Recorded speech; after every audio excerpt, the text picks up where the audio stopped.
I'm Dana Perino, and this is Perino on Politics.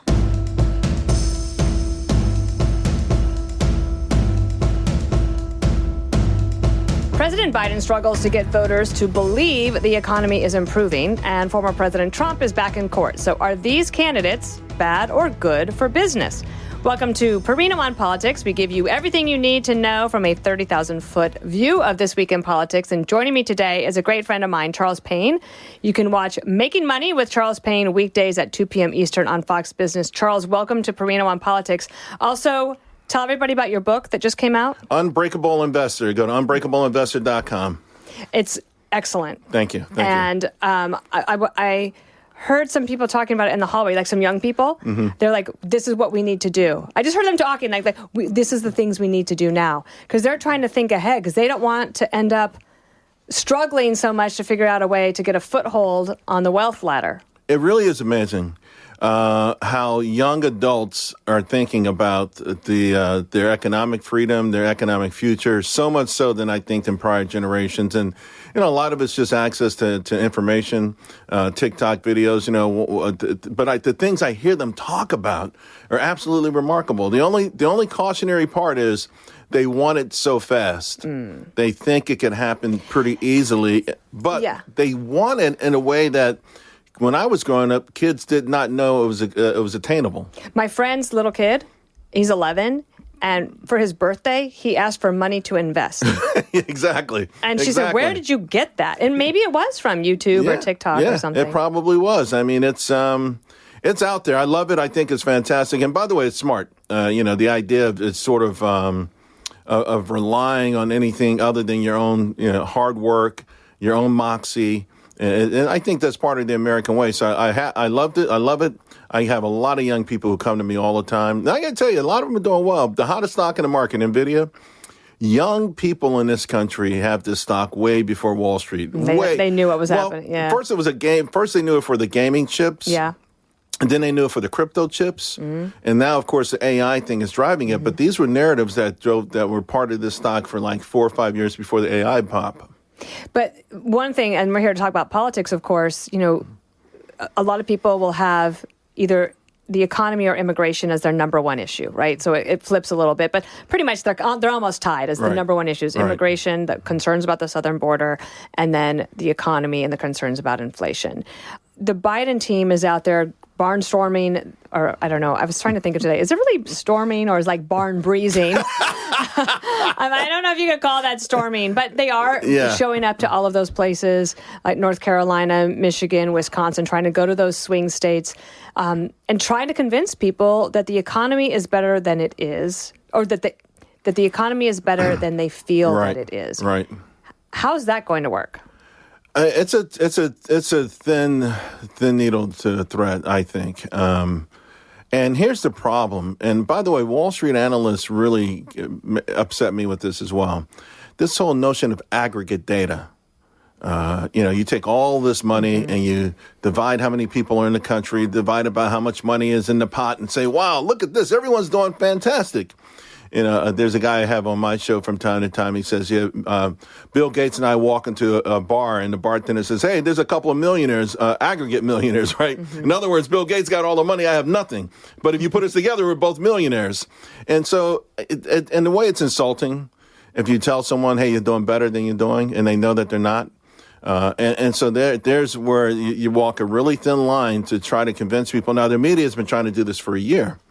Trying to convince people that they're better off than they were.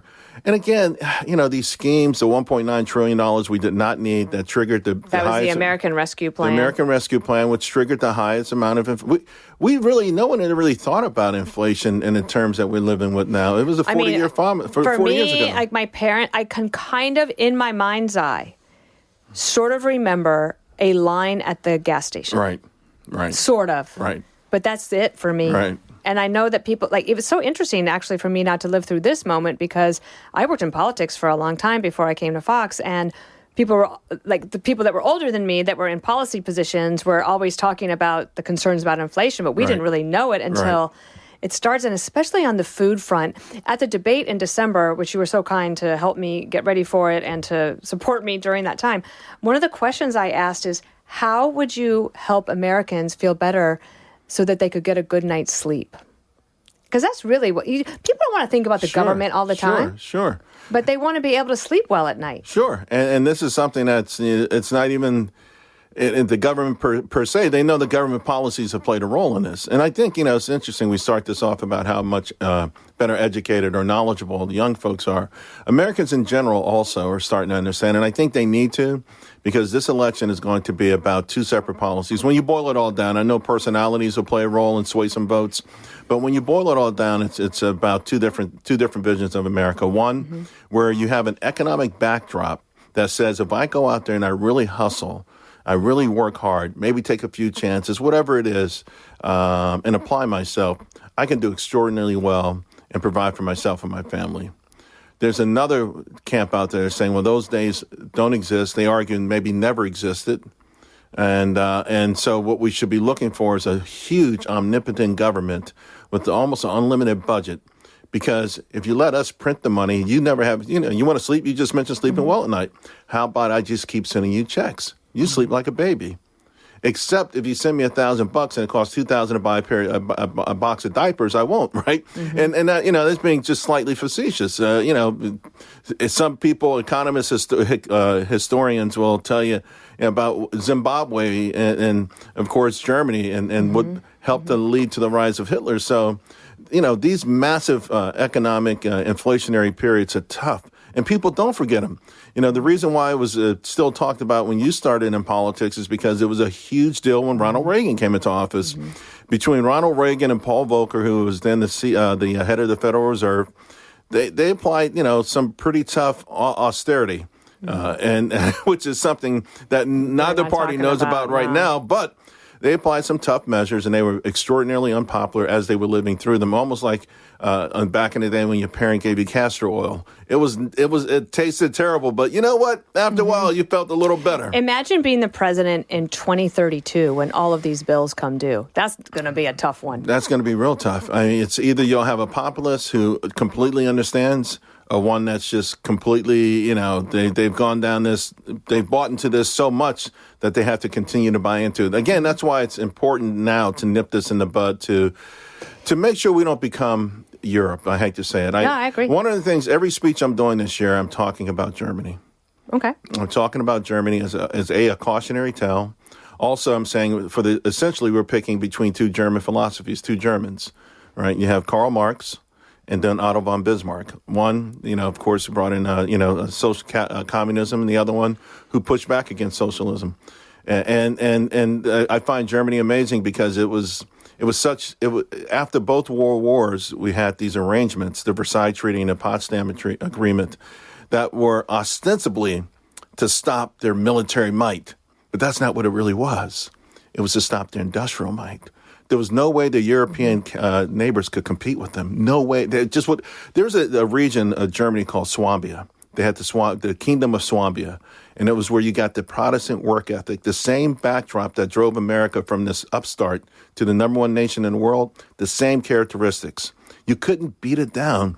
And all of a sudden, even after both of those attempts, it still emerged eventually to be the number one industrial country in Europe. But now they're killing themselves economically. Yeah. What happened? The Green Party. The Green Party has done what the Versailles Treaty couldn't do, what the Potsdam Treaty couldn't do, what two massive World War defeats could not do. It's doing to them. What I love about that is you're doing something I've been doing lately, which is looking more to history to understand today. And of course, we're not the first to come up with that. Obviously, people have done that. But I remember the late Charles Krauthammer saying that was the way to do it. We'll have more Perino on politics coming right up. And we are back with Perino on politics. Charles, I want to discuss what you hear, if anything, about this notion that Black voters are turning away, maybe distancing is a better way to put it, from the Democratic Party. Perhaps it is also more Black men than Black women. Right. And does either President Trump or the Republican Party have a message that could capture them as Republican voters? And are we in the middle of a more permanent political realignment as you see it? I think it's early on the permanent side. I think it's something that's been long coming, though. I think it's been available to Republicans for a long time, but they've never properly pursued it. Okay. And so it's gotten to the point where the Democrats have taken it for granted for so long, they're fumbling it. So now it is a real deal. I got to tell you, a week ago, I had a call with probably my best friend in the world, the first guy I met, kid I met when I moved to New York, Mo. And, Mo, he's never voted for a Republican in his entire life. He moved down to Atlanta a few years ago. He almost moved back, him and his wife. And I'm talking quick, like a few months. And, Mo, we lived in Harlem, right, in the 70s. So Mo's seen everything. His wife was a law enforcement agent. They had known and seen everything, and it was just that ugly and violent down there. But, they've kind of settled in. But we talked last week, and he says he's going to vote for Trump. I almost fell out my seat. Mm-hmm. And he said the main reason was the immigration.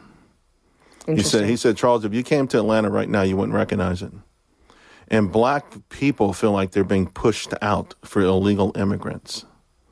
That everything that might have been set aside for them is being given first and foremost to immigrants. You see someone get off a bus and get a $10,000 credit card. Mm-hmm. It's crazy.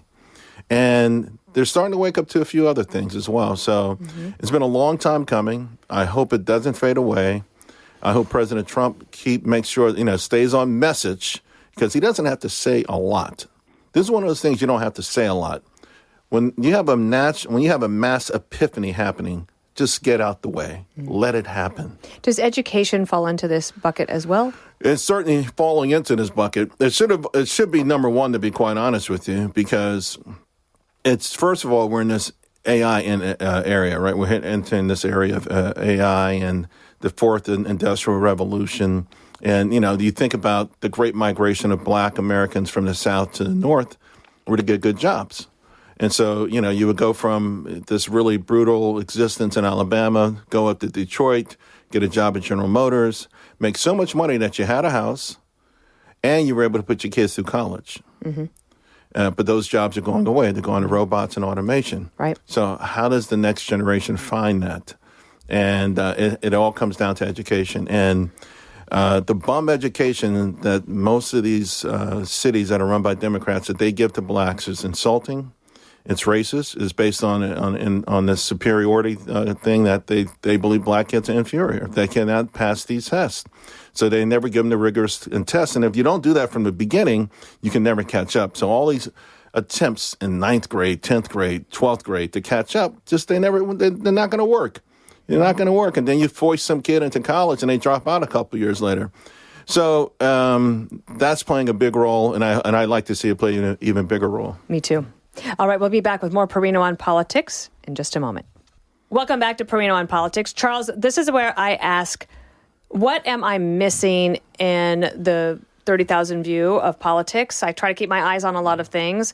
I like to talk to my friends like you, and I don't know if you can see us, but we didn't even color coordinate. But we are color coordinated today in our gold and yellow and maroon. Is there something that you look at, whether it's on the economic front or political front, that you pay attention to? I'm very, very concerned about our birth rates in this country. I know it's one of these things that's slow moving, but literally, but it is. Part of it is really the household formation, adulthood, and birth rates. And 20 years ago in Japan, a professor coined a term called the grass eaters. Essentially, young men in Japan rejected their parents and grandparents, the 2-hour both ways commute, working for the same company for 50 years. They rejected that. Instead, they decided to play video games all night and immerse themselves into the games where they were the characters. And then they would sleep all day. And he coined the term grass eaters. And now 40% of them said they have no interest in sex at all. This is not asexual, whatever all the different terms are we have in this country. They just don't want to have sex. They want to go into that fake world at night where they feel like maybe there's somebody and exist. Their population is going to go from 120 million people to 80 million people. We're on the same trajectory. It's slower, it's worrisome, but we need to get this thing right now. Doom, we talked about the optimism of young folks. That little higher group, older millennials, and some younger millennials, though, that aren't excited about the future, are living for today and living without any hope. and they doom spin, they doom scroll, and it's just all doom and gloom. So I'm very, very concerned about those because even though they move slow, they're also hard. It's like trying to turn around an oil tanker. It moves slow, but you can't. If it's moving in the wrong direction, it's going to be tough to turn it around. And it's not like the governments can actually convince people to have families. I mean, that Japan, I know they have like everybody get on board, let's have a family, and they're trying it in Spain as well. But a lot of our allies have this problem. Yeah. Well, they've a part of it, they've waited a long time and they didn't do anything about it. I read an article like 35 years ago about Italy at the time. 70% of women didn't work. They say at one point all the women are going to have to work and the immigrants will do everything. Now you can't find an Italian who makes pizza at the restaurants. They're all folks who just got off the boat yesterday. So, yeah, you're right. It's tough, but governments can recognize it. And I tell you who's really fighting the hardest against this of anyone is President Xi of China.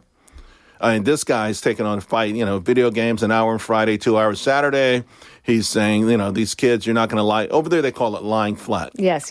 So, but this last June at graduation, almost everyone at these universities were in the cap and gown lying flat, sort of pushing back. Mm-hmm. But he is trying, but he's a dictator. He has more tools at his disposal, but he does see what's happening. He calls it a modern day opioid, and the opium wars, the two opium wars followed by the Boxer Revolution took China from the wealthiest country in the world to the poorest. So when you mention opium, that just underscores the urgency or the risk factor. So I think that's what that's a good one. I want our next president to be a president of all Americans, to cheer everybody on and say we can do it. Right, a little spirit. I love to end on that. All right, I have a quick pop quiz for you.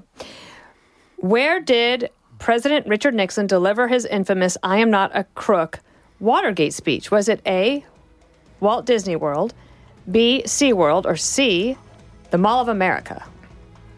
I'm going to have to go with Disney World. You're right. I had no idea. That seems so strange. I'm going to have to look into that. But following the scandal, President Nixon held a press conference at the Ballroom of the Americas, and that is located in Disney's Contemporary Resort. And there you have it, Charles Payne. Even a blind squirrel. Indeed. All right. Thank you so much. Thanks a lot. Listen ad-free with a Fox News Podcast Plus subscription on Apple Podcasts, and Amazon Prime members can listen to this show ad-free on the Amazon Music app.